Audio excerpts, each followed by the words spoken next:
4.5 ఏళ్లుగా సీఎం జగన్ ప్రభుత్వం వెనుకబడిన వర్గాలకు చేసిన మేలును వివరిస్తూ వైఎస్ఆర్సీపీ చేపట్టిన సామాజిక సాధికార యాత్ర ప్రభంజనంలా సాగుతోంది. ఇవాళ అన్నమయ్య జిల్లా రాయచోటిలో జరిగిన యాత్రకు పలువురు ఎంపీ, ఎమ్మెల్యేలు, వైఎస్ఆర్సీపీ నేతలు హాజరయ్యారు. సీఎం జగన్ తోనే సామాజిక న్యాయం అమలైందన్నారు వైఎస్ఆర్సీపీ నేతలు.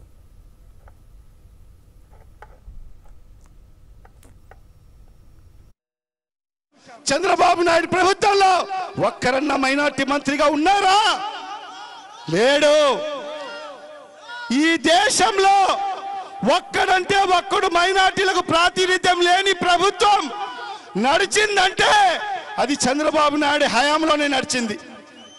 మరి మన వర్గాలకు సంబంధించిన మైనార్టీలు మరి వాళ్ళ సమస్యలు వస్తే మరి ఎవరికి చెప్పుకోవాలని కూడా తెలియని పరిస్థితి గత 5 ఏళ్ల కాలంలో.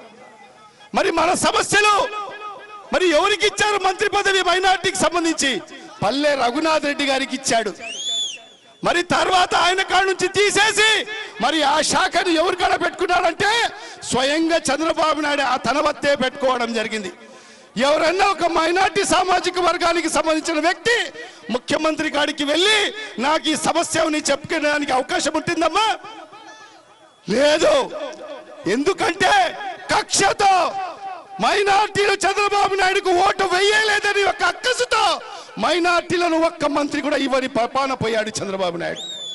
మరి ఈరోజు ఈ ప్రభుత్వంలో జగన్మోహన్ రెడ్డి గారు మరి 2 పర్యాయాలు నన్ను కడప నుంచి ఎమ్మెల్యేగా అవకాశం ఇవ్వడం జరిగింది.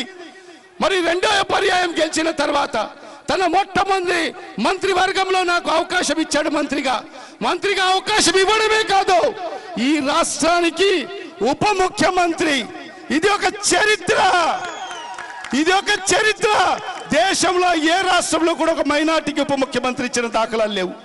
మరి అలాంటిది నన్ను ఒక సామాన్యమైన వ్యక్తిని మరి ఈరోజు ఈ రాష్ట్రానికి ఉప ముఖ్యమంత్రి ఇచ్చి తన పక్కన కూర్చోబెట్టుకున్నాడు. మనకి ఈ ఆత్మగౌరవం సాలదా? మరి ఈరోజు బీసీ, ఎస్సీ, ఎస్టీ మైనార్టీలైన మనమందరం కూడా జగనన్నను మన గుండెల్లో పెట్టుకొని 2024లో మరొక్కసారి ఆయనకు ముఖ్యమంత్రి చేసుకోవాల్సిన ఆవశ్యకత ఎంతైనా ఉందని చెప్పి కూడా ఈ సందర్భంగా మీకందరికి కూడా తెలియజేసుకుంటూ